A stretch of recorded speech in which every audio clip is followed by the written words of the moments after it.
अस्सलाम वालेकुम स्टूडेंट्स, उम्मीद है आप खैर खैरियत से होंगे। बिस्मिल्लाह पढ़ लें, दुरूद शरीफ पढ़ लें, फिर हम आगाज़ करते हैं। बिस्मिल्लाहिर्रहमानिर्रहीम। अल्लाहुम्मा सल्ली अला मुहम्मदिन व अला आलि मुहम्मदिन कमा सल्लैता अला इब्राहीम व अला आलि इब्राहीम इन्नका हमीदुम मजीद। अल्लाहुम्मा बारिक अला मुहम्मदिन व अला आलि मुहम्मदिन कमा बारकता अला इब्राहीम व अला आलि इब्राहीम इन्नका हमीदुम मजीद। रब्बि इश्रह ली सदरी व यस्सिर ली अमरी वहलुल उक़दतम मिन लिसानी यफ़क़हू क़ौली। रब्बि ज़िदनी इल्मा रब्बि यस्सिर वला तुअस्सिर व तम्मिम बिल खैर व बिका नस्तईन। अल्लाहुम्मा इन्नी अस्अलुका इल्मन नाफ़िअन व अमलन मुतक़ब्बलन व रिज़्क़न तय्यबा। बच्चों, आगाज़ करते हैं रीवैल्यूएशन इन डिटेल। अपने लेफ़्ट पेज के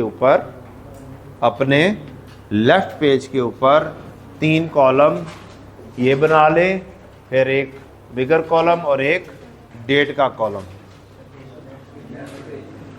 जी, अपने लेफ़्ट पेज पे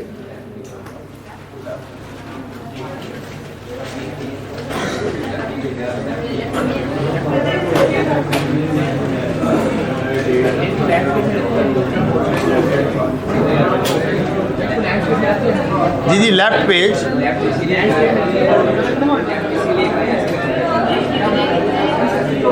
अच्छा, साइलेंट प्लीज, साइलेंट। ये लेफ्ट क्यों बोल दिया मैंने? ताकि राइट के ऊपर भी देख के साथ साथ ही काम कर सकें आप। ठीक है, अगर आपका दिल कर रहा है कि नहीं राइट पेज पे करना है तो राइट पेज पे कर लें, कोई इशू नहीं है, फिर लेफ्ट पेज पे काम कर लीजिएगा। डेट आएगी, इसके अंदर आपकी एक अदद डिस्क्रिप्शन आ जाएगी, इसके अंदर आपका प्रॉपर्टी प्लांट एंड इक्विपमेंट या एसेट आ जाएगा, यहाँ पर रीवैल्यूएशन सरप्लस आ जाएगा, ये प्रॉफिट एंड लॉस का कॉलम आ जाएगा।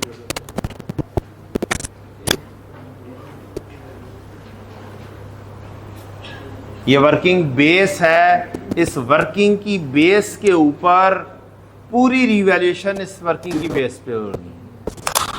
फुल फ्लैज हर किस्म का काम, चाहे वो जर्नल एंट्रीज हो, चाहे वो नोट हो, चाहे वो कोई भी चीज़ हो, वो इस वर्किंग की बेस के ऊपर होनी है। लिहाजा वर्किंग सबसे पहले बनाएंगे, उससे जर्नल एंट्रीज बनानी होगी, जर्नल एंट्रीज बना लेंगे, टी अकाउंट बनाने होगा, टी अकाउंट बना लेंगे, नोट बनाना होगा तो नोट बना लेंगे। जी, Mian limited purchased an asset costing 480 million on 1 January 2017 when useful life of the asset is estimated at 12 years. ठीक है जी, कब ख़रीदा हमने? 1 जनवरी 17।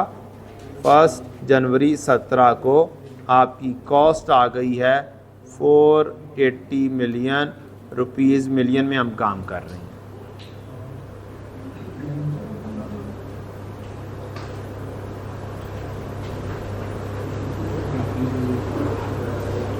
पहला साल मुकम्मल होगा 31 दिसंबर। डेप्रीसिएशन आप करेंगे 31 दिसंबर 17 पर। 480 minus residual value over life, cost minus residual value over life. 40 की क्या आ गई? डेप्रीसिएशन। मेरी WDV carrying amount, net book value. जी बेटा, रेजिडुअल वैल्यू गिवन है नहीं है, तो मैंने लेकिन लिख लिया है 0 है। रेजिडुअल वैल्यू जब गिवन ना हो तो वैल्यू क्या होती है? Residual value 0। क्यों नहीं है? क्योंकि रेजिडुअल वैल्यू 0 है। इट्स अंडरस्टूड कि अगर रेजिडुअल वैल्यू गिवन नहीं है तो उसकी रेजिडुअल वैल्यू क्या लेनी है? 0। ठीक, लेकिन मैंने ये काम नहीं किया, मैंने 480 डिवाइड बाय 12 नहीं लिख दिया। क्यों? ये असल सवाल है पूछने वाला। फार्मूला अगर आप मेजॉरिटी सवालों में आपको इसी तरीके से होगा, रेजिडुअल वैल्यू नहीं आ रही होगी, और अगर आप अपना शार काम करने का ऐसे कर लेंगे 480 डिवाइड बाय 12, तो आप फार्मूला भूल जाएंगे। आप रूटीन में जब अगर ऐसा काम कर रहे होंगे 480 डिवाइड बाय 12, तो होगा ये कि जब कभी क्वेश्चन में रेजिडुअल वैल्यू आ जाएगी तो आपसे वो डील नहीं होना फिर, क्योंकि आप वो चीज क्या कर चुके होंगे, स्किप कर चुके होंगे, दिमागों से आउट हो चुकी होगी। 90% क्वेश्चन में जीरो होगा, ठीक, 10% क्वेश्चन में आ रही होगी, तो 90% क्वेश्चन करते करते करते माइंडसेट ऐसा डेवलप हो जाएगा कि ये क्या कर जाओगे, आउट कर जाओगे, भूल जाओगे। इसलिए फार्मूले की एप्लीकेशन अपने जहन में रखने के लिए ज़रूरी है कि आप उसको पूरी क्या करें, मुकम्मल अप्लाई करते हैं। 480 माइनस 0 डिवाइड बाय 12, 40 आ गया। नेट कैरिंग अमाउंट मेरे पास क्या आ गई, 440। 31 दिसंबर 17, क्या रिवैल्यूएशन हो गई, नहीं। कब होगी, 1 जनवरी 19 पर। इसका मतलब एक और साल ऐसे ही चलेगा, डेप्रीसिएशन 40 की ही कैलकुलेट होगी। अब मुझे दोबारा से वर्किंग लिखने की ज़रूरत नहीं है। 31 दिसंबर 18 की WDV पर हम पहुंच गए, एसेट कितने पे पहुंच गया, 400। 31 दिसंबर 18, यहाँ तक कल भी हमने परफॉर्म किया था, बल्कि इससे भी आगे परफॉर्म किया था जी। पहला 1 जनवरी 19 पर ये क्या हो गया, रीवैल्यू हो गया, और कितने पे चला गया, 600। गुड। क्या काम कर रहेंगे, एक लाइन खाली, उसके बाद क्या करेंगे, रीवैल्यूड अमाउंट लिखें। कल मैंने मुकम्मल रीवैल्यूड अमाउंट वर्ड लिखा था, ठीक है। ये होती है वर्किंग, क्या होती है, वर्किंग के अंदर लाजमी नहीं आप फुल फ्लैज वर्ड्स लिख रहे हो, अपना टाइम पेपर में क्या करना है, सेव करना है। मैं पहले बता चुका हूं, मेजॉरिटी स्टूडेंट की फेलियर की रीजन क्या है, टाइम मैनेजमेंट। मेजॉरिटी स्टूडेंट्स की पेपर आते हुए होने के बावजूद फेल होना एक बहुत बड़ी बेवकूफ़ी है, और पेपर का ना आना उससे बड़ी बेवकूफ़ी है। भाई क्यों नहीं आता, क्वेश्चन ये है, रूटीन में नहीं पढ़ोगे नहीं आएगा। सीए एक छोटी सी चीज रिक्वायर करता है, रेगुलर स्टडी। इंटेलिजेंस उतनी मैटर नहीं करती। 65% वाला भी चार्टर्ड अकाउंटेंट मौजूद है और 95% वाला भी चार्टर्ड अकाउंटेंट मौजूद, ठीक। इवन मेरे एक बॉस रह चुके हैं, 2nd डिवीजन होल्डर थे। क्या थे, 2nd, खुद बताते थे, मैं FSC में मैट्रिक में क्या हूं, 2nd division holder. He was FCA, fellow chartered accountant. मतलब क्या हुआ, मतलब ये हुआ कि तकरीबन हर किस्म का पर्सन कर सकता है, प्रोवाइडेड वो मेहनत करे तो। ठीक है जी, आगे चलो।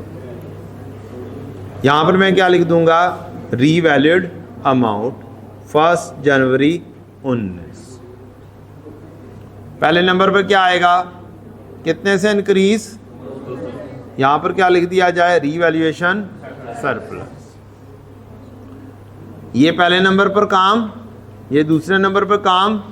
ये वैल्यू बढ़ी है तो आप कहां पर लिखोगे, सरप्लस में ये वाली वैल्यू लिख दोगे, और फिर टोटल करके 200 टोटल में आ जाएगा। ठीक है, ये चौथे नंबर पे काम ही हो जाएगा। किस तारीख पे हुआ, 1 जनवरी 19। एक और इम्पोर्टेंट काम बताया था वर्किंग का, जब भी रिवैल्यूएशन होगी तो क्या करेंगे,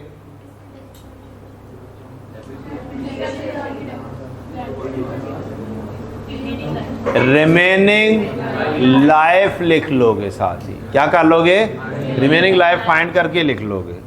यहीं पर ही रिमेनिंग लाइफ कितनी हो गई है, टोटल 12 साल लाइफ थी, एक और एक 2 साल गुजर गए, तो 12 में से 2 गए, बाकी कितने रह गए, 10।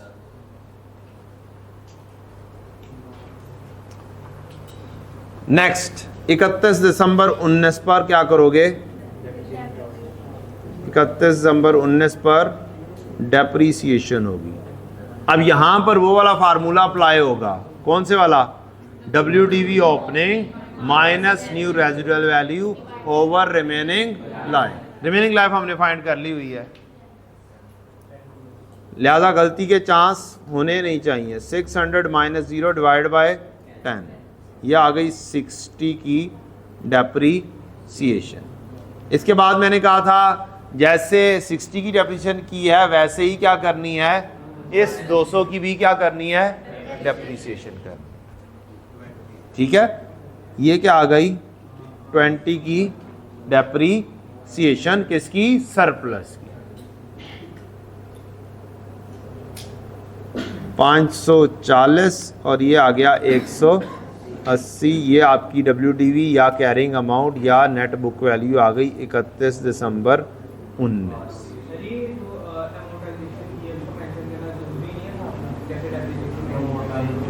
हाँ हाँ 200 तक़सीम 10, हाँ करनी है।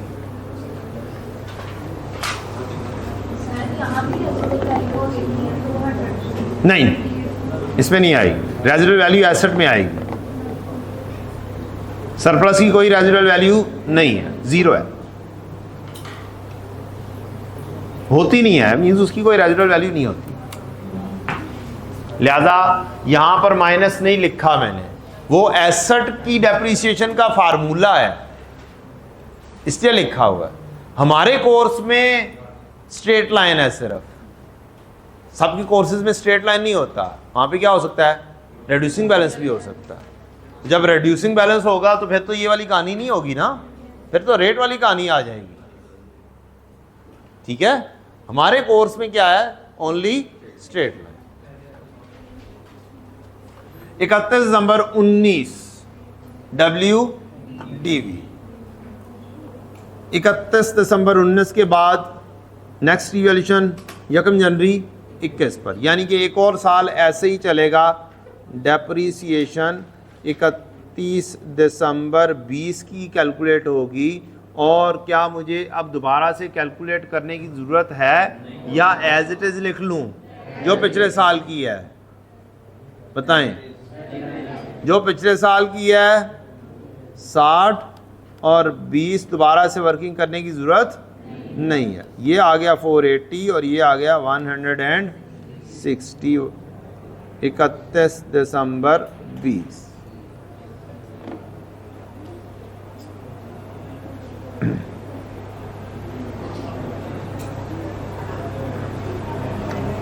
क्या अब रिवैल्यूएशन हो रही है? यस, 1 जनवरी 21 पर हो रही है।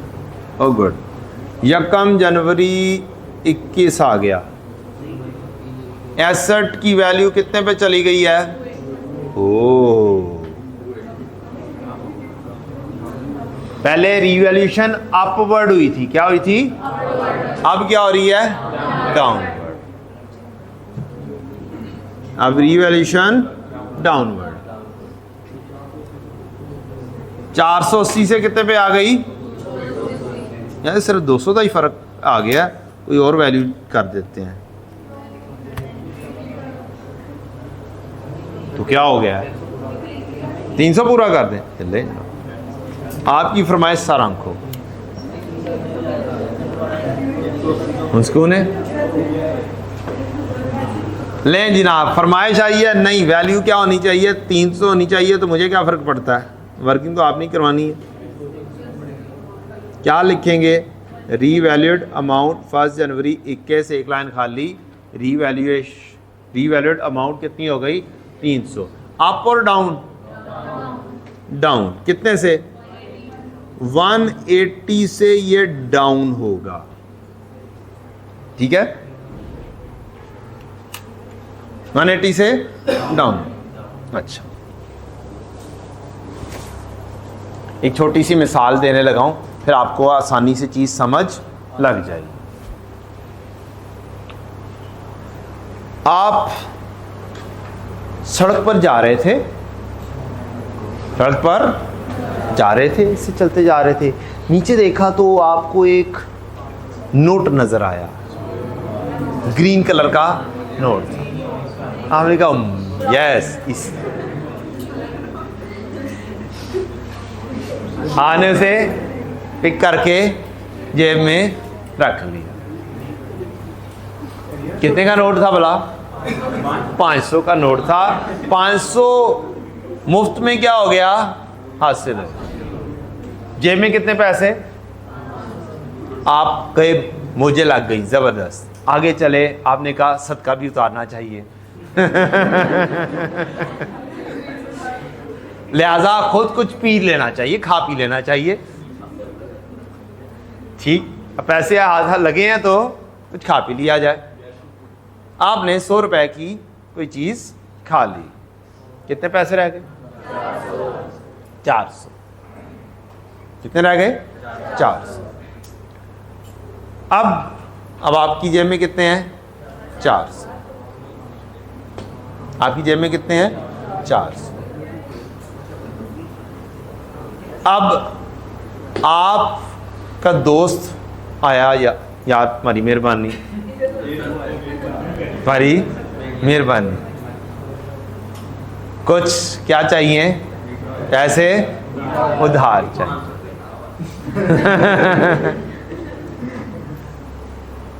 उनका पैसे तो हैं कोई नहीं, सामने लाल लाल नोट नजर आ रहे थे, उनको पैसे किधर नहीं है, सामने तो तुम्हारे मौजूद हैं। अच्छा कितने चाहिए? 450 रुपया चाहिए। कितना चाहिए? 450 जी। 100 रुपया तो हम खा चुके थे। अब हमारे पास जेब में थे कितने? 400। इस जेब में कितने थे? 400। अब आपने इस जेब में से निकाल कर क्या किए? 400 उसको दे दिए, और ये इधर जेब में से मजीद 50 निकाले और दे दी। मजीद आपका एक हिसाब से नुकसान हो गया ना, एक हिसाब से क्या हो गया? 400 तो अपने थे ही नहीं, वो चले गए, और मजीद क्या हो गया आपको? 50 का नुकसान। अब नुकसान हो कितना रहा है? पहले पुराना एक गेन पड़ा हुआ था, इसका मतलब है ये पुराना जो गेन हासिल हुआ था पहले, क्या हो रहा है? ये पुराना गेन रिवर्स होगा, खत्म हो जाएगा, और बाकी का जो नुकसान है वो किधर जाएगा? लॉस में जाएगा। ये पहली एक छोटी सी मिसाल। दूसरी चीज, आपको क्या नाम है, ढेर सारी भूख लगी हुई है। क्या लगी हुई है? भूख लगी हुई है। तो घर में जो सी चीज मौजूद है, पहले क्या करेंगे? आप उसे खा लें। घर में चीज कौन सी मौजूद है? ये 160। पहले आप इसे खाएंगे। घर में मुर्गे मुसल्लम मौजूद है, या कह लें दाल मौजूद है, वो खा लेंगे। पेट भर गया तो ठीक, अगर ना भरा तो क्या करेंगे? बाहर से जाकर मजीद खा लेंगे। ठीक हो गया। तो 180 का लॉस आया है, देखेंगे कोई पुराना गेन मौजूद है जो खत्म हो रहा है, तो आप पहले उसको खत्म करेंगे। तो ये मैक्सिमम कितना खत्म हो सकता है? 180। लेकिन लॉस है कितना? 180। तो बाकी का लॉस कितना रह जाएगा? वो कहां पर जाएगा? Profit and loss. 180 का लॉस हुआ, 180 का क्या हुआ? लॉस हुआ। उस 180 के लॉस को देखेंगे, कोई पुराना गेन मौजूद था, उसको क्या कर देंगे? रिवर्स कर देंगे, खत्म कर देंगे। और बाकी का जो बच जाएगा लॉस वो कहाँ पर ले जाएंगे, प्रॉफिट एंड लॉस। अब ये वाला कॉलम क्या हो जाएगा, नील, और ये वाला कॉलम लॉस के साथ क्या आ जाएगा, टोटल।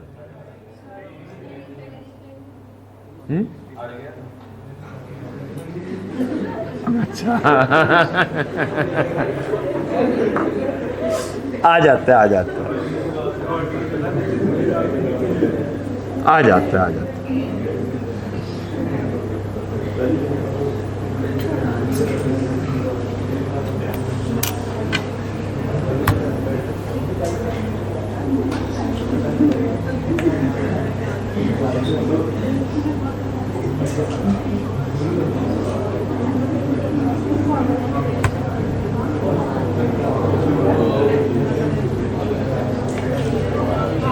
आ गया जी, आ गया।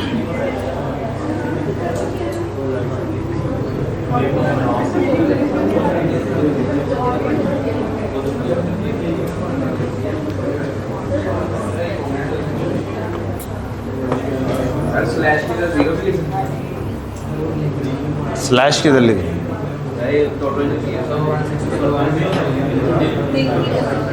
स्लैश मैंने कहाँ पे लिखा, नील की जगह आप जीरो लिखना चाहते हैं लिख लो, ऐसी कोई टेंशन है, तो कोई टेंशन नहीं। अगर आपका बहुत दिल कर रहा है कि नहीं जनाब यहाँ पर जीरो आना चाहिए तो जीरो कर दें, no issue, it's a working, it's up to you.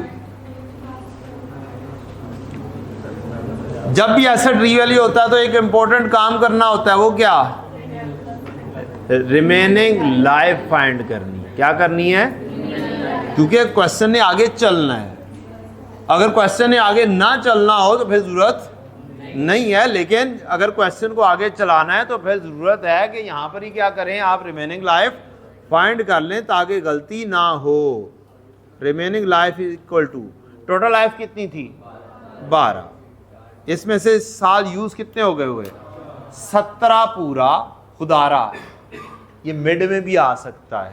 कल परसों एक आपको शो करवा चुका हूँ, ठीक है, तो गौर से देखना है। 17 पूरा, 18, 19, 20, 20, 17, 18, 19, 20, 21 का तो स्टार्ट है, तो इसका मतलब है कितने साल हो चुके, 4, रिमेनिंग कितने रह गए, 8।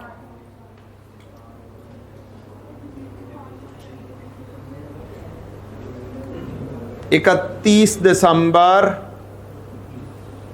21, डेप्रीसिएशन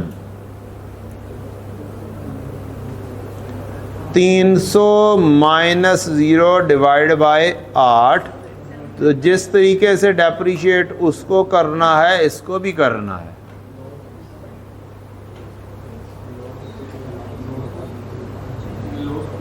ये लॉस को भी करना है जी। 37.5 और ये प्लस में लिखोगे। माइनस को कम करना हो तो क्या किया जाता है, प्लस में। ये माइनस में आ रहा है, ये किस में आ रहा है, माइनस में है। माइनस को कम करना है तो क्या लिखोगे, प्लस में। प्लस 2.5 होगा मेरा ख्याल है, ये आंसर आया होगा, ऐसे ही है ना।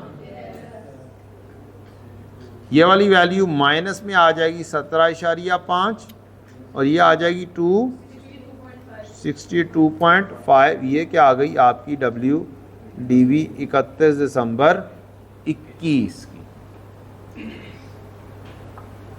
मुश्किल तो नहीं है वर्किंग, वर्किंग मुश्किल नहीं।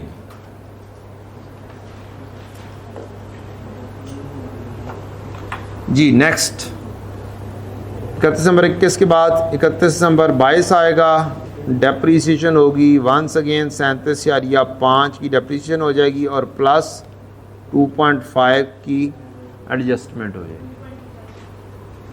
ये हो जाएगी 15 और ये कितना हो जाएगा 225 की WDV 31 दिसंबर 22।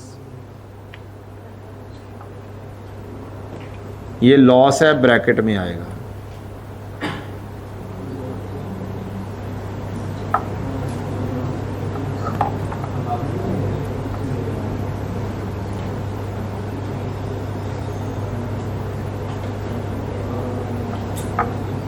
नेक्स्ट रिवैल्यूएशन हो रही है, कब हो रही है? ईयर एंड पर या ईयर स्टार्ट पर? इसमें एंड पर है। मैं एक ही सवाल के अंदर मैंने ईयर स्टार्ट की रिवैल्यूएशन भी ले आया हूं और ईयर एंड की। ईयर स्टार्ट पे तो पहले डेप्रिसिएशन चार्ज नहीं हुई होती, लेकिन ईयर एंड पर है तो पहले क्या होगा? डेप्रिसिएशन चार्ज होगी।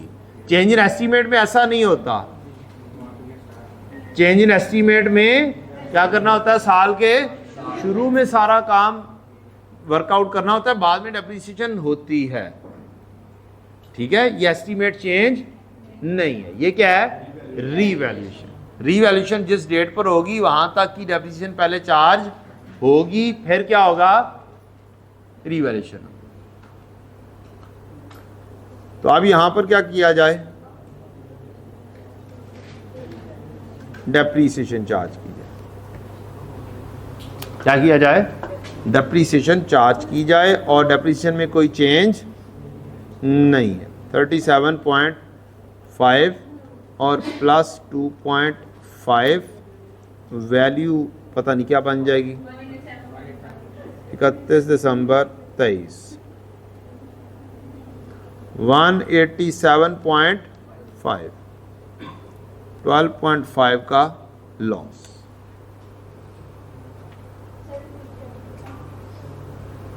क्या डेप्रिसिएशन की वैल्यू रिपीट कर दूं?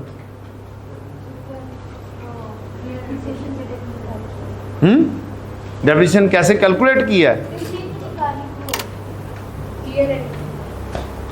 Year and. अच्छा, हर साल ईयर एंड पर ही डेप्रिसिएशन चार्ज होती है। क्या होती है? हर साल क्या होती है? ईयर एंड पर ही डेप्रिसिएशन चार्ज होती है। तो ईयर एंड पर ही डेप्रिसिएशन चार्ज हो रही है, हमने वंस अगेन चार्ज कर दी है। एस्टीमेट वाली बात, हाँ, चेंज इन एस्टीमेट का मैंने यहां पर आपको बताया था, पता नहीं कहां पे बताया था। कितना फायदा है वैसे सॉफ्टवेयर में पढ़ाने का। यहाँ कहीं पे बताया था मैंने, नहीं ये भी नहीं, इससे पिछला यहाँ पे, यहाँ कहीं पे फिक्रा भी लिखवाया था। कितने गया फिक्रा? आ जाए यार ना, डिलीट नहीं होता, अल्लाह खैर रखे।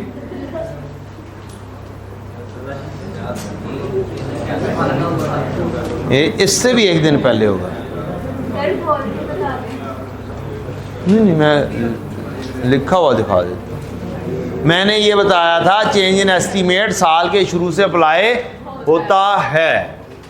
ठीक, अगर रेजिडुअल वैल्यू में चेंज होती, अगर लाइफ में कोई चेंज होती, तो फिर मैं पहले क्या करता? चेंज इन एस्टीमेटेड की बेसिस पर डेप्रिसिएशन चार्ज करता। अब ऐसा नहीं है। चार्ज अब डेप्रिसिएशन पहले होगी, क्योंकि सारा साल यूज हुआ, इसलिए पहला काम क्या हुआ? एसेट का डेप्रिशिएट होना, एसेट का यूज होना। उसके बाद एंड पर जाकर क्या हुआ है? रीवैल्यू। तो एंड पर जाकर क्या करेंगे? पहले डेप्रिसिएशन चार्ज होगी, उसके बाद क्या होगी? रीवैल्यूएशन होगी। जब साल के शुरू में रीवैल्यूएशन होता था तो अभी एसेट यूज नहीं हुआ होता, तो पहले ही हम क्या करते थे? रीवैल्यू करते थे, और उसके बाद फिर डेप्रिसिएशन पूरा साल यूज होने के बाद चार्ज होती थी। पास में लगी? ये दोबारा से देख लें, परेशान हुए बगैर। 31 दिसंबर ईयर एंड आया, क्या 2021 में कोई चेंज आई है, कोई यूज हुआ है? बेटा बताएं जल्दी जल्दी। तो मैंने क्या किया है? पहले रिवैल्यूएशन अप्लाई कर दिया, उसके बाद 2021 की क्या हुई है? डेप्रिसिएशन। अब इस साल के अंदर सिर्फ यूज हुआ है और डेप्रिसिएशन हुई। उससे अगले साल में आए तो पहले यूज हुआ है या पहले रिवैल्यूएशन हुई है? पहले सारा साल तो यूज हुआ तो उसकी डेप्रीसिएशन होगी पहले, फिर आप एंड पर पहुंचेंगे और फिर क्या होगा, रीवैल्यूएशन। ठीक है। अब ये WDV कैरिंग अमाउंट है बिफोर रीवैल्यूएशन, ये फाइनल वाली नहीं है। इसकी बात बाद में समझ लगेगी आपको कि ये बिफोर रीवैल्यूएशन का मतलब क्या और ये फाइनल वाली नहीं है, इसका मतलब क्या है। अच्छा जी, पहले वर्किंग सीख लें। रीवैल्यूड अमाउंट 31 दिसंबर 23, हम 23 पर पहुंच गए हैं ना, 21, 22, 23, यस पहुंच गए। रीवैल्यूड अमाउंट क्या है जी, 360, 360। कोई वैल्यू चेंज करवाना चाहे, कोई वैल्यू, एनीथिंग, नहीं तो ना सही।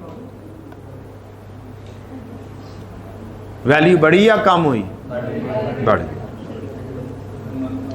कितने से, 172.5, इससे वैल्यू बढ़ गई है।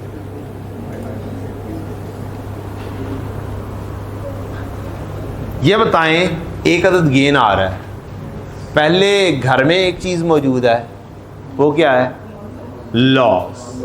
पहले ये गेन पुराने लॉस को खाएगा, खत्म करेगा, बाद में सरप्लस में जाएगा। तो 172.5 पहले क्या करेगा, इस 12.5 को पहले खत्म करेगा और बाकी का बैलेंस सरप्लस में लिखा जाएगा।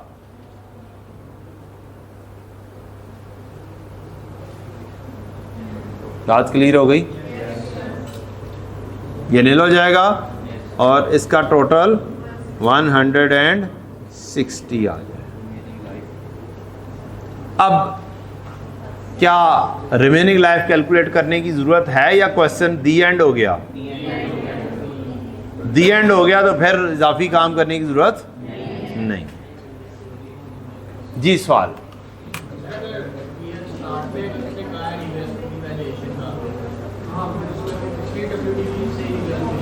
यस ऑब्वियसली आप उसी तारीख पर ही खड़े हुए हैं ना। 31 दिसंबर और 1 जनवरी में कोई फर्क, 31 दिसंबर और 1 जनवरी की कैरिंग अमाउंट में कोई फर्क, कोई फर्क नहीं है। जी बच्चों, इस वर्किंग के अंदर कोई ऐसी चीज जो समझ ना लगी हो, मैं सिर्फ और सिर्फ बात क्या कर रहा हूं, working.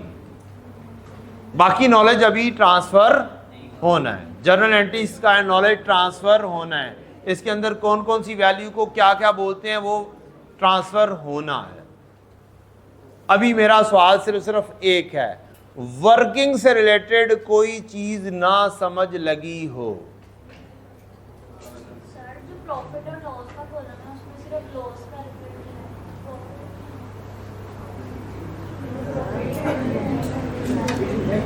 A very good question.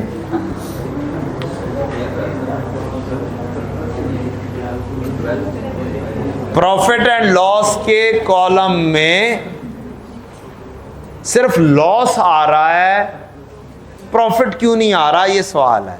तो गेन था अनरियलाइज। जब भी गेन होगा इसका क्या होगा, रिवैल्यूएशन की वजह से जो आएगा वो आएगा अनरियलाइज। वो कहां पर आ रहा होगा, यहां पर। ठीक। और एक अदद कॉन्सेप्ट आपने सीखा हुआ है, प्रूडेंस कॉन्सेप्ट। कौन सा, पता नहीं हर जगह पे प्रूडेंस आ जाती है। प्रूडेंस कहते हैं अक्लमंदी। अक्लमंदी जो कॉन्सेप्ट है दो तरह से बयान किया जाता है। Asset and income should not be, और expense and liability should not be. एक तो इस तरीके से बयान किया जाता है, एक और अंदाज से भी बयान किया जाता है। वो बयान किया जाता है अक्लमंदी। अजरा मुझे लिख लेने दे। प्रूडेंस एक और अंदाज से भी बयान किया जाता है, कहता है एंटी एंटीसिपेटेड, एंटीसिपेटेड का मतलब कि उम्मीद है कि होगा, एंटीसिपेटेड इनकम, और दूसरी चीज है एंटीसिपेटेड लॉस। इनकम के बारे में कहता है do not book unless earned, जब तक अर्न नहीं हो जाती तब तक बुक नहीं करना। लेकिन लॉस के बारे में कहता है लिखो, फौरन लिख दो, लॉस होने जा रहा है, तुम्हें लग रहा है कि लॉस हो जाएगा, बुक करो। ठीक है, फौरन बुक करो, ये कहता है। अब आपको अगर इनकम होने जा रही है तो वो एंटीसिपेटेड इनकम एक हिसाब से है, अनरियलाइज्ड है, इसको उधर नहीं लेके जाना प्रॉफिट एंड लॉस में, इसको बुक करना है तो कहां पर करना है, इक्विटी में बुक करना है। ठीक है, अनरियलाइज्ड के तौर पर बुक करना है। और ये जो लॉस है ये भी एक हिसाब से एंटीसिपेटेड लॉस है, इसे क्या किया, फौरी बुक कर लिया। तो ये कॉन्सेप्ट की एक बात है, एप्लीकेशन ऑफ स्टैंडर्ड है, और उसके बैक एंड पर प्रूडेंस का कॉन्सेप्ट भी अप्लाई हो रहा है। ठीक है जी, अच्छा जी, यहां पर जहां जहां पर रीवैल्यूएशन सरप्लस आ रहा है, जिस जिस वक्त रीवैल्यूएशन हुई है, क्या हुई है, यहां पर आपने एक और वर्ड लिखना है, यहां पर रीवैल्यूएशन सरप्लस, रीवैल्यूएशन की यहां पर लिखना है OCI।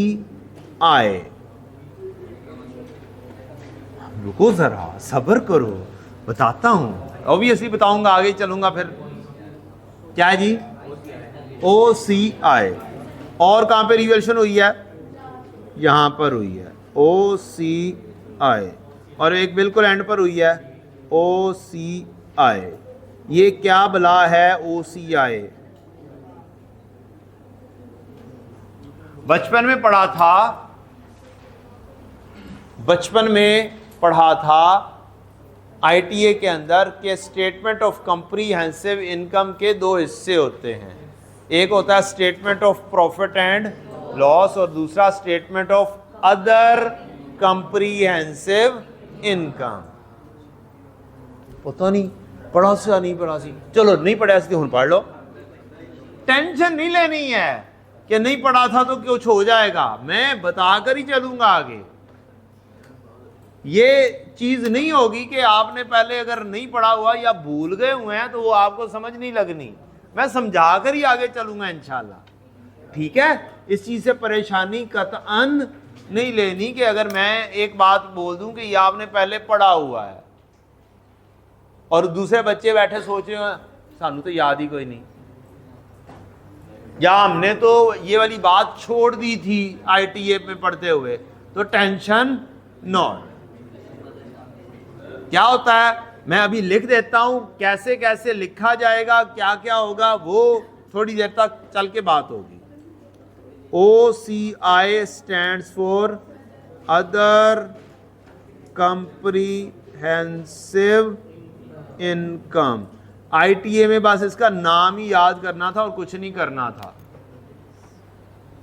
इसलिए किसी ने पढ़ लिया तो भी ठीक, नहीं पढ़ा तो भी ठीक, अल्हम्दुलिल्लाह पास होके बैठे हुए हैं, किस बात की टेंशन है।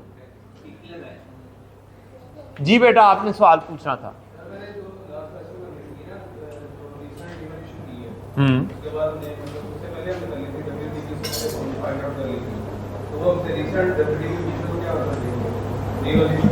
Good question, good question. इसका जवाब थोड़ी देर बाद आना था। Final your WDV is your revalued amount, इसीलिए यहां पर मैंने लिखा था बिफोर रीवैल्यूएशन। भाई का सवाल आया था कि अगर हमसे कैरिंग अमाउंट पूछ लेगा एंड पर, ईयर एंड की रिवैल्यूएशन होगी, तो फिर अब आपने WDV या कैरिंग अमाउंट कौन सी बतानी है। तो मैंने ऑब्वियसली का आंसर करना था, काफ़ी देर बाद करना था, आपने सवाल पूछ लिया है तो अभी कर रहा हूँ। ये फाइनल WDV है, ये फाइनल कैरिंग अमाउंट है, ये ईयर एंड पर आ रही है। कैसे आएगी ये थोड़ी देर बाद जाके समझ लग जाएगी। यहाँ पर मैंने इसलिए क्या कर दिया था, WDV बिफोर रिवैल्यूएशन लिख दिया था, ये एक्चुअल ओरिजिनल कैरिंग अमाउंट नहीं है। इसके बाद मजीद एक काम हो गया, जबकि यहां पर अगर देखें तो यहां पर मजीद काम नहीं हुआ, तो लिहाजा ये एक्चुअल कैरिंग अमाउंट ही है। यहां पर आखिरी डेट में इस तारीख में आखिरी वाली वैल्यू ये है, तो ये आखिरी वैल्यू कैरिंग अमाउंट होगी, WDV। Got the point ji.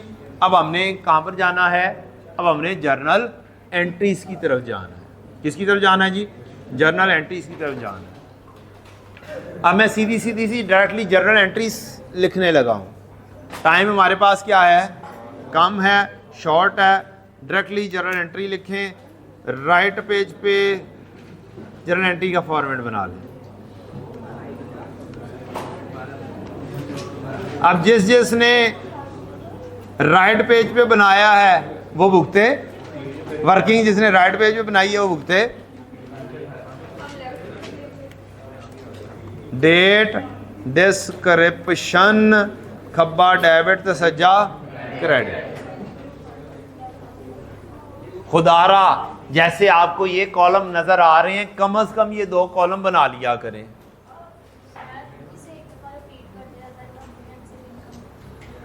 Other comprehensive income, repeat कर दिया।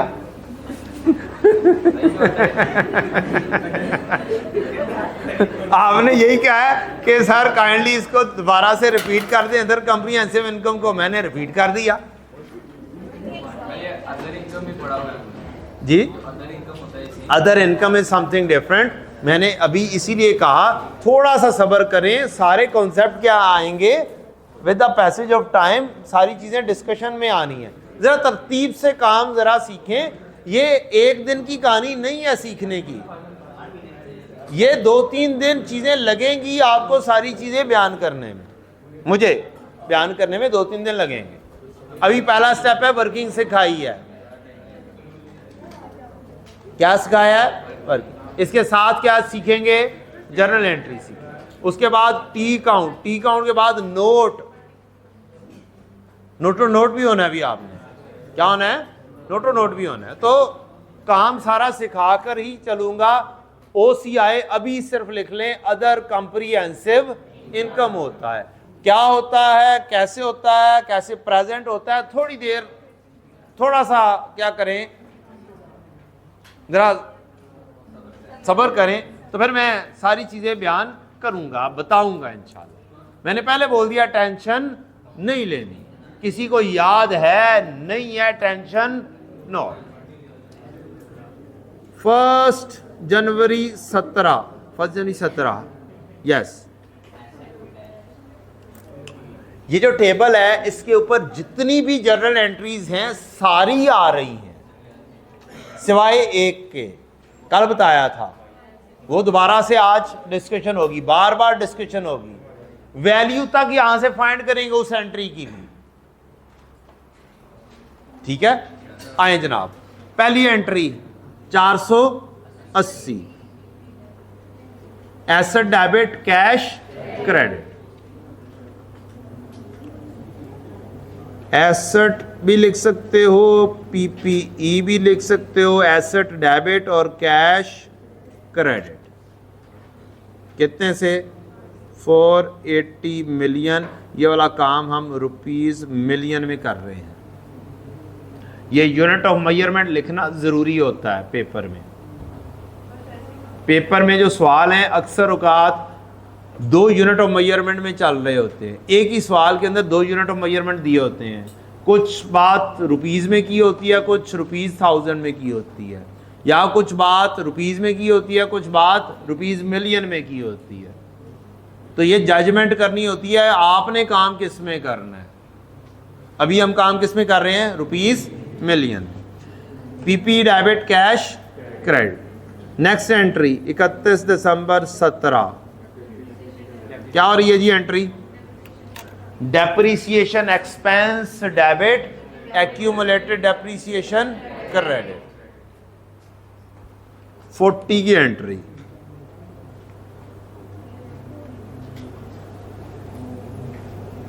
Depreciation expense debit, accumulated depreciation credit कितने से? 40 से। पहला साल क्या हो गया? मुकम्मल।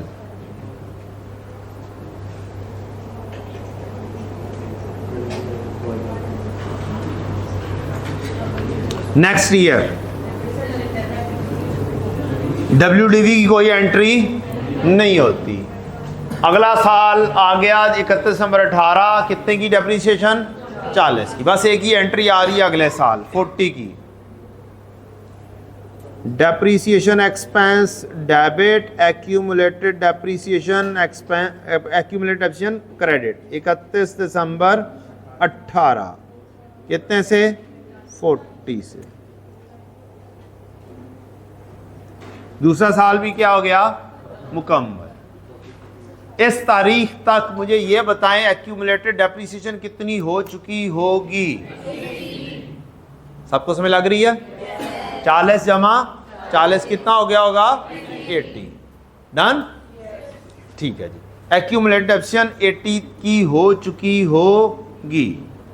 अच्छा, नेक्स्ट काम क्या हो रहा है? क्या एसेट रीवैल्यू हुआ? क्या ये रीवैल्यूएशन हुई? डन। रीवैल्यूएशन की पहली एंट्री कल बताई थी, आज दोबारा से बताऊंगा। सबसे पहले हवाई एंट्री करनी है। क्या करनी है?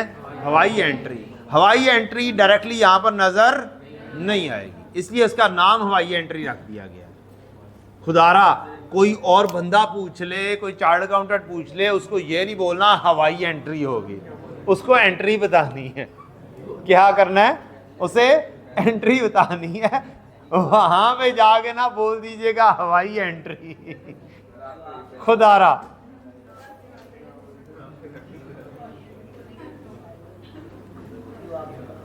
यहां पर रीवैल्यूएशन की एंट्री, पहली एंट्री एक्यूमुलेटेड डेप्रीसिएशन डेबिट और asset account credit. Asset account बोल लें या PPE अकाउंट बोल लें, एक ही बात है। एक्यूमुलेटेड डेप्रीसिएशन डेबिट और एसेट अकाउंट क्रेडिट किस तारीख पर होगी? जिस तारीख पर रीवैल्यूएशन हो रही है। 40 जमा 40 टोटल कितना हो गया? 80। इसकी नरेशन भी लिखवाई थी, दोबारा से लिखवाने लगा हूं। Transfer of entire balance in accumulated depreciation to asset account so that asset reach at its net book value carrying amount WDV.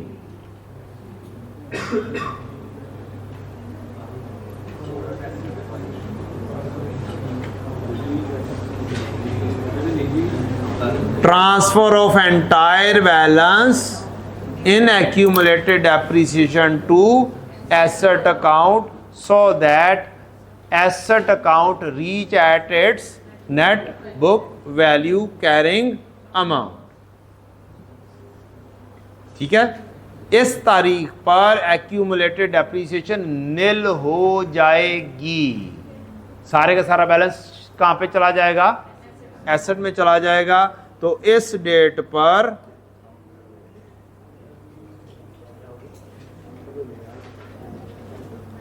Accumulated depreciation नील हो जाएगा। गा या गी? गा।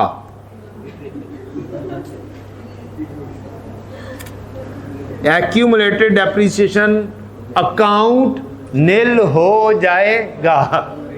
मैंने अब जबरदस्ती गा लिखना है यहां जी।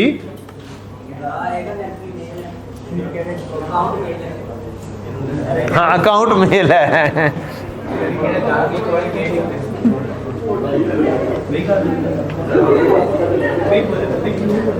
अच्छा जी, आगे बढ़ो।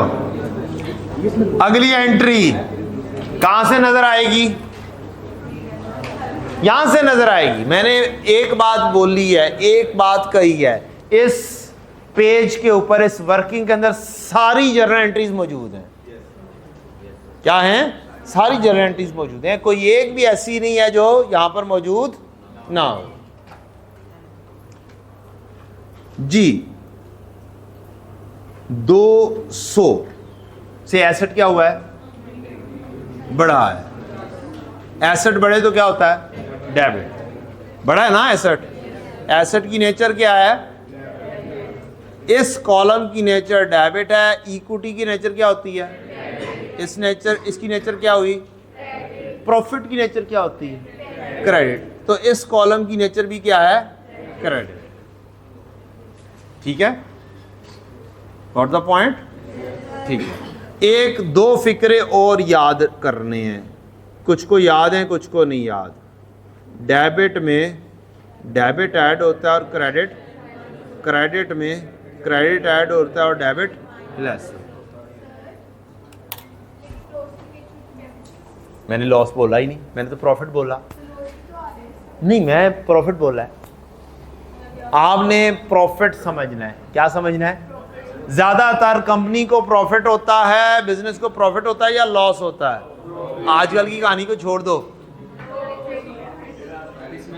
और बिजनेस क्यों किया जाता है? हाँ बेटा, मैं नेचर की बात कर रहा हूं अभी। क्या कर रहा हूं? नेचर की बात कर रहा हूं। अगर आप इसको दिमाग में जस्ट ये बिठा लेंगे कि इस कॉलम की नेचर क्या है, इसकी नेचर क्या है, प्रॉफिट की नेचर क्रेडिट है, तो जिंदगी क्या रहेगी? सुकून में रहेगी, आसानी हो जाएगी। ठीक है, अगर मगर थोड़ी देर बाद कीजिएगा, जब इसकी एंट्री आएगी तो खुद वो खुद समझ लगेगी कि क्यों बोल रहा है। आगे बढ़ जाएं फिर। एसेट क्या हो रहा है जी? इंक्रीज हो रहा है। एसेट बढ़े तो इक्विटी की नेचर ये बढ़ रही है, ये क्या होगा? क्रेडिट। आज में लग गई। डेबिट एंड क्रेडिट की फॉर्म में सामने नजर आ रही है एंट्री, यहां पे लिखी हुई है। तो ये दोनों जो हैं ये अब पोस्ट हो रही हैं। एसेट डेबिट,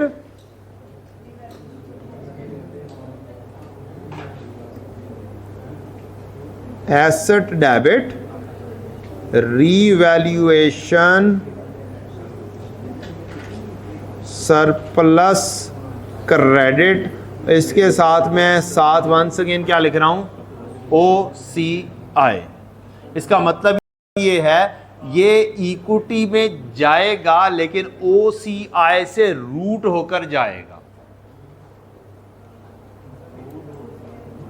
हाँ, रूट होकर का मतलब अभी समझाता हूं।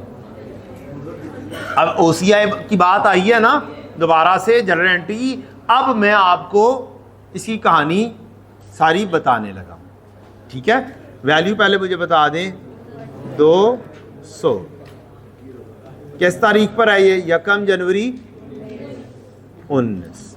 अब आ जाओ, ये OCI क्या बला है, क्या बला नहीं है, और आपने क्या करना होता है।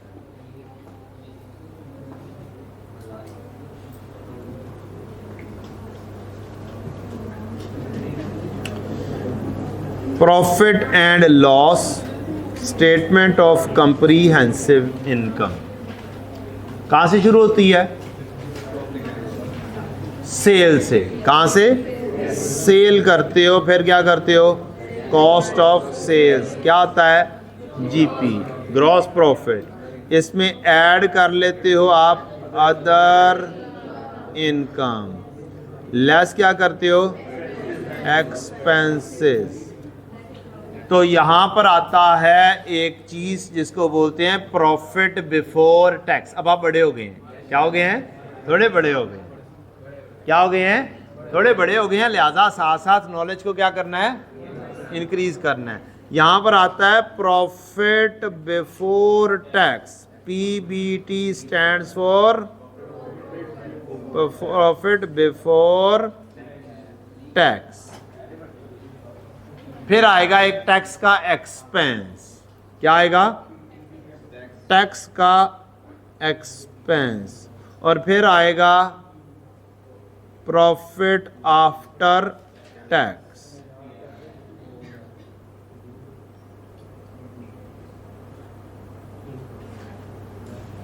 इसको नेट प्रॉफिट भी बोल लेते होते थे बचपन में। और यहां तक ITA में काम करके हम क्या करते थे? स्टॉप कर। अब भी बोलेंगे ये नेट प्रॉफिट ही है। क्या है? ये नेट प्रॉफिट ही है। बस दरमियान में एक कॉन्सेप्ट मजीद एडअप किया है, PBT का प्रॉफिट बिफोर टैक्स, और मैंने एक टैक्स का एक्सपेंस मजीद क्या किया है? एडअप किया है। कोई मसला तो नहीं टैक्स का एक्सपेंस एडअप करने में? हाँ, ये आपका आ गया प्रॉफिट आफ्टर टैक्स तक। साइलेंट प्लीज बच्चों, बातें नहीं काइंडली साइलेंट। ये प्रॉफिट आफ्टर टैक्स तक, ये वाला प्रॉफिट है रियलाइज्ड। क्या है? रियलाइज्ड। स्टैंडर्ड्स ये कहते हैं कि ये रियलाइज तो पूरी जर्नल एंट्रीज के थ्रू आ ही रहे हैं। जर्नल एंट्री, फिर टी अकाउंट से ट्रायल बैलेंस से आ रहे हैं। अब ये रियलाइज गेन है, तो उन्होंने कहा कि काइंडली आप अपना अनरियलाइज्ड गेन भी जो हो रहा है ना, वो मेंशन जरूर करें इसके साथ। अब इसके अंदर नहीं लेकर जा सकते, उसको क्या करना है? अलहदा से जस्ट प्रेजेंट करना है। क्या करना है? Present. Present means just show up करना है। क्या करना है? शो अप करना है। तो यहां पर हम एक और स्टेटमेंट बनाते हैं जिसका नाम है अदर कंप्रीहेंसिव इनकम, जिसको शॉर्ट में OCI बोला जाता है। तो जिस जिस साल में रीवैल्यूएशन होगी, या रीवैल्यूएशन अपवर्ड होगी या रीवैल्यूएशन डाउनवर्ड होगी, तो उस साल में जो भी मूवमेंट होगी रीवैल्यूएशन सरप्लस में, वो प्लस भी हो सकता है और वो माइनस भी हो सकता है। तो रीवैल्यूएशन सरप्लस यहां पर लिखा जाएगा। ठीक है? मसलन अभी 2019 आया, कौन सा साल आया? 2019 आया। तो 2019 में पहली रिवैल्यूएशन हो रही है, तो 2019 में सरप्लस बढ़ा या कम हुआ? बढ़ा। ठीक? रिवैल्यूएशन के वक्त वाली वैल्यू यहां पर प्रेजेंट हो जाएगी, जस्ट प्रेजेंट होगी। क्या होगी? कि इस साल के अंदर इतना अनरियलाइज्ड गेन आया है। ठीक है? असल में ये इक्विटी का ही अकाउंट है। असल में कौन सा अकाउंट है? इक्विटी का ही अकाउंट है। इक्विटी में इसने लिखा जाना है अल्टीमेटली बैलेंस शीट में, लेकिन बैलेंस शीट में लिखी जाती है वैल्यू CD की। कौन सी? Carried down. और ये वाली वैल्यू कौन सी है? For the year. ये कौन सी वैल्यू है? For the year. बाकी बातें आगे चल के, थोड़ी सी बात समझाई, बाकी बात जब हम टी अकाउंट बनाएंगे तो तब मजीद समझ लगेगी। ठीक है जी? अभी ये वाली वैल्यू को मैं हाईलाइट करने लगा हूं। ये 200 मैंने यहां पर पिंक कलर से हाईलाइट कर दिया है, और वर्किंग के अंदर मैं बताने लगा हूं कि मैंने कौन सी वाली वैल्यू को यहां पर प्रेजेंट किया है। इस वाली वैल्यू को मैंने प्रेजेंट किया है 200, इस वाली वैल्यू को। ये जर्नल एंट्री वाली वैल्यू ये कहां पर जाएगी? OCI में प्रेजेंट होगी, अदर कंप्रीहेंसिव इनकम में प्रेजेंट होगी।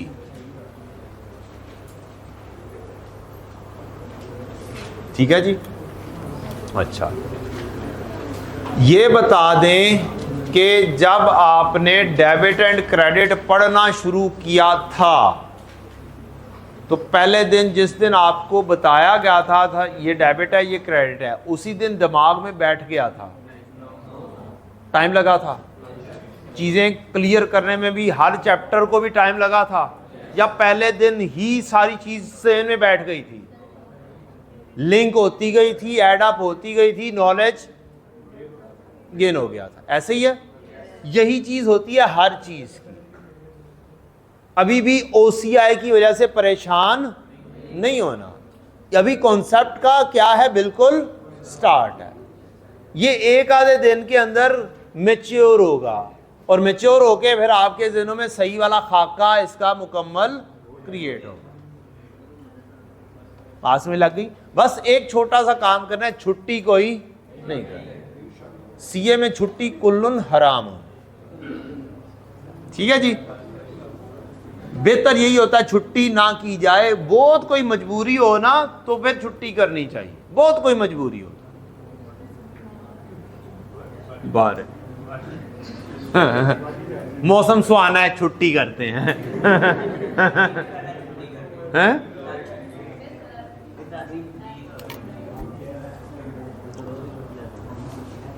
टाइम स्पीड में जा रहा है, आगे बढ़ें जल्दी जल्दी। अगली एंट्री ये वाली आ गई, डेप्रीसिएशन। इसकी एंट्री आपको आती है, क्या है? Depreciation debit, depreciation debit, accumulated depreciation credit. 60 से हुई है किस तारीख पर? 31 दिसंबर 19। इसका कलर थोड़ा सा चेंज करते हैं। रुको जरा, सब्र करो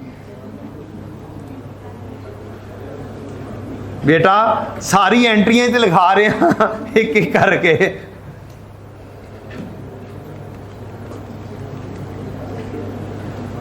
अच्छा जी, जरा गौर से देखना है, जरा गौर से देखना है।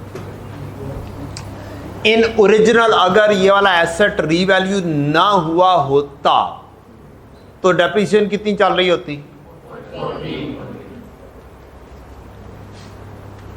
अब कितनी हो गई है? इजाफी कितनी है? ये इजाफी डेप्रिसिएशन। ये क्या है? ये इजाफी डेप्रिसिएशन है।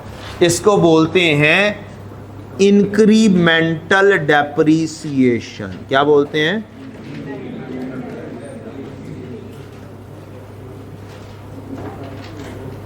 इजाफी डेप्रिसिएशन।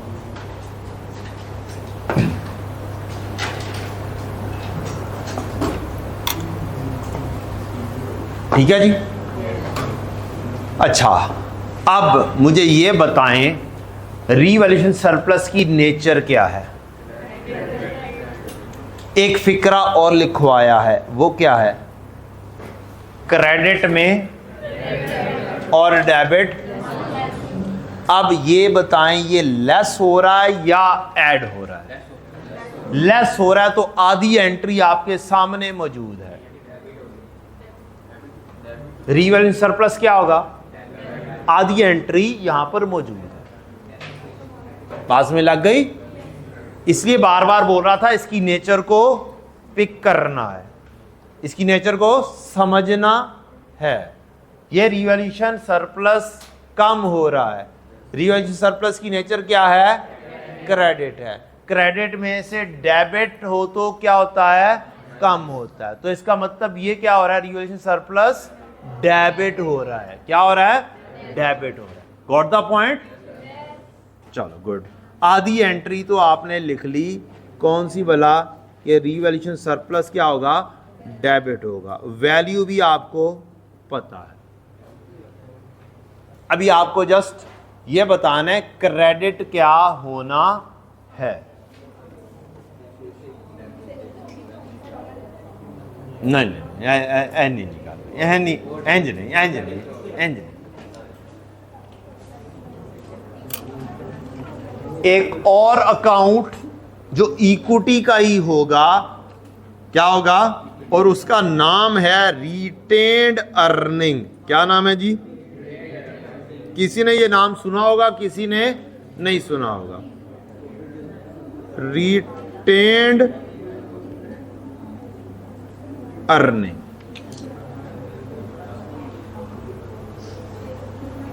क्या बोल रहा हूं जी? ये भी कौन सा अकाउंट है? इक्विटी का ही अकाउंट है। किसका अकाउंट है? इक्विटी का अकाउंट है। इसकी नेचर भी क्या होगी? क्रेडिट। इसकी नेचर भी क्या होगी? क्रेडिट होगी। ये 20A के हिसाब से हम सरप्लस में से आउट कर रहे हैं, निकाल रहे हैं, कम हो रहा है ना। इक्विटी के एक अकाउंट से निकाल रहे हैं और दूसरे अकाउंट में लेके जा रहे हैं। क्यों? रीजन क्या? अगर एक एसेट एक साल यूज होता है, क्या होता है? यूज होता है, तो क्या वो अपना जो उससे बेनिफिट हासिल होता है वो रियलाइज करता है या नहीं करता? करता है। ठीक है, तो ये 20 एक्चुअल में वो पोर्शन है जो पहले अनरियलाइज था, अब क्या हो गया है? रियलाइज्ड हो गया। ठीक, अब छोटा सा कॉन्सेप्ट सीखना है, व्हाट इज रिटेन्ड अर्निंग।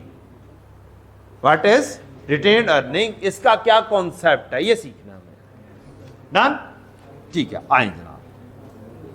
हमने ITA में पढ़ा था कि ये वाला नेट प्रॉफिट जो आपने कमाया है, ये कहां पर जाता है? इक्विटी में। कहां पर? कैपिटल। यही सीखा था ना। अच्छा, अब हम कहते हैं कि आप जब स्टेटमेंट ऑफ फाइनेंशियल पोजीशन बनाया करते थे ITA में, इंट्रोडक्शन टू अकाउंटिंग में, तो आप लिखते थे capital add profit less drawings. ये लिख के आप कहते थे ये कैपिटल हमारा कौन सा हो गया? क्लोजिंग कैपिटल हो गया। ऐसे ही है, यही बोला करते थे जी। कैपिटल होता था, उसमें प्रॉफिट क्या होता था? ऐड होता था, और फिर क्या होता था? ड्राइंग्स हो जाती। यही पढ़ा हुआ है। डन। अच्छा, कुछ वैल्यूज एज्यूम करनी है इन चीजों के अंदर। कैपिटल बताएं, एज्यूम करके मुझे बताएं थोड़ा सा, फिर मैं इसको आगे कॉन्सेप्ट के ऊपर कन्वर्ट करूं। ये सारी वैल्यूज कौन सी हैं? एज्यूम्ड वैल्यूज हैं। पता चले बाद में इस सवाल में से ढूंढना शुरू कर दी हैं कि ये कौन सी जगह से आई हैं। बच्चों ने PDF देखकर ये ढूंढना शुरू कर दिया, याद नहीं रहा। कैपिटल एज्यूम करें जी 50,000। जो पहले बोलेगा उसकी बात मान ली जाएगी। प्रॉफिट 5,000 की आवाज आई थी पहले, सबसे पहले। ड्राइंग्स 900 आई थी आवाज। मेरे दिमाग में जो पढ़ी ना वैल्यू, जो पहले आवाज आई है, मैंने वो लिख दिया। वैल्यू क्या बनी? 54,100। इसको अगर मैं T फॉर्म में कन्वर्ट करूं तो ये कैपिटल का अकाउंट बनेगा कि कैपिटल हमारा ओपनिंग में एक हिसाब से आ रहा था 50,000। इसमें प्रॉफिट आफ्टर टैक्स, अब मैं प्रॉफिट आफ्टर टैक्स लिख रहा हूं यहां पे, ठीक है। ये क्या हो गया है? ऐड हो गया। ड्राइंग्स इसमें से क्या हो गई हैं?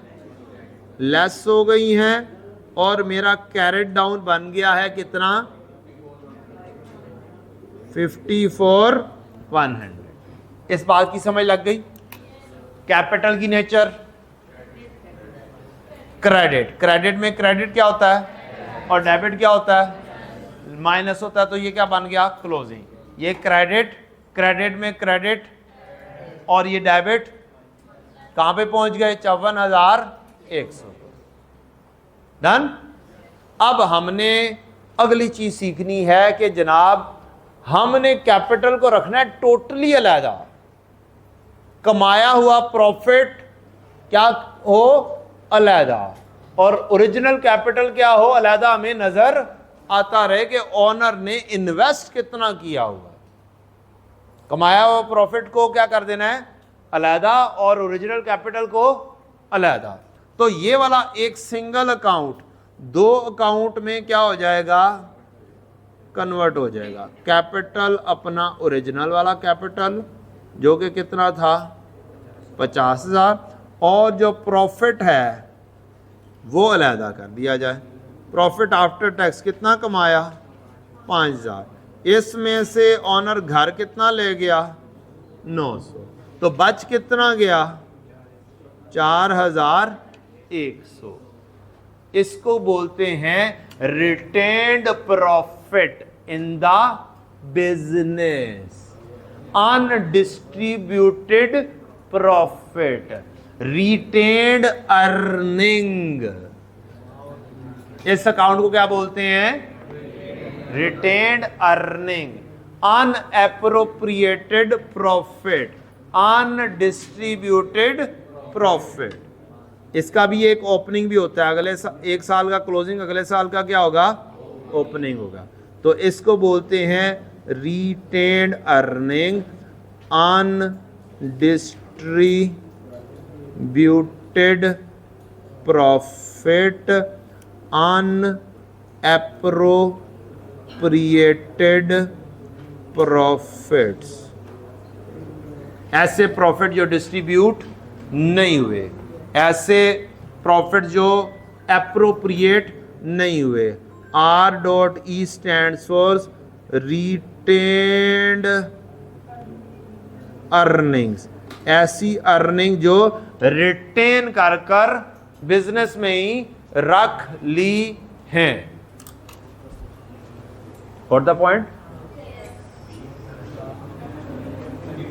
ठीक है। ये भी क्या है, इक्विटी का एक अदद हेड है। ये भी क्या है, कैपिटल से लादा किया ना मैंने, क्या किया है, कैपिटल से लादा कर दिया। तो ये कौन सा अकाउंट हुआ, इक्विटी का ही एक अदद अकाउंट हुआ। ठीक है जी, कॉन्सेप्ट आ गया। Done, well well well done.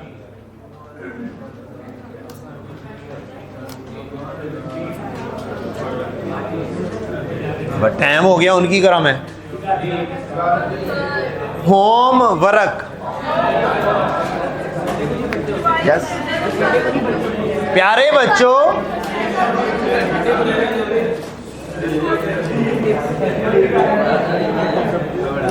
ये बताओ सारी जनरलिटीज आ गई, कब आई हैं, नहीं करवाई मैंने, अभी रहती हैं।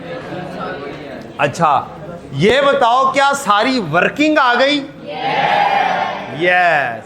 तो पास पेपर नंबर 1 लिख लो, लिख लो, लिख लो, लिख लो, लिख लो, लिख लो, होमवर्क लिखो। मैंने कहा इस एक वर्किंग की बेसिस के ऊपर सारी चीजें होनी है। क्या होनी है, लिहाजा अगर आज ये सीख लिया, कम से कम वर्किंग बहुत अच्छी सी आपको आनी चाहिए। होमवर्क आपका है पास पेपर नंबर 1, पास पेपर नंबर 2, पास पेपर नंबर शहजाद के नाम से है गालिबन, ये फराडे के नाम से है। ठीक है। इसके अलावा प्रैक्टिस सेट नंबर 37-38 पे जाएं, प्रैक्टिस क्वेश्चन। जी मेरी बुक के अंदर ही हैं।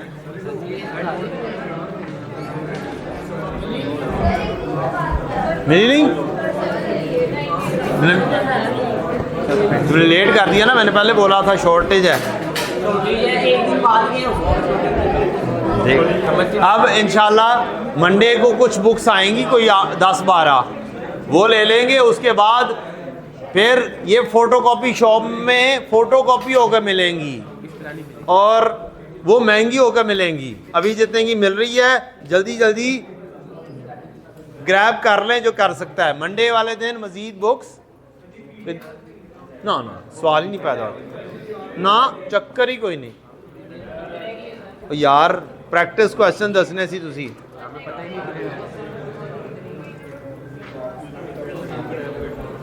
ओ यस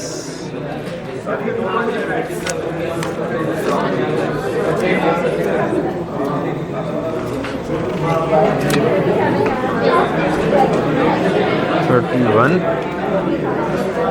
32,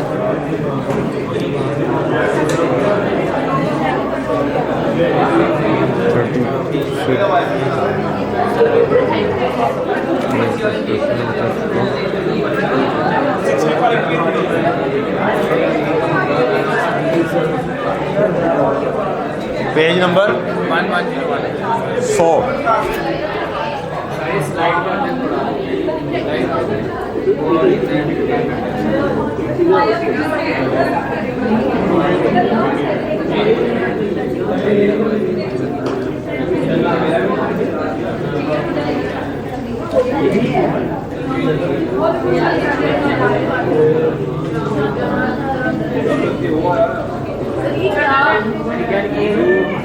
पास पेपर नंबर 1, पास पेपर नंबर 2 ये वर्किंग मुकम्मल करनी है, जर्नल एंट्री जहां तक हो जाएं, ठीक।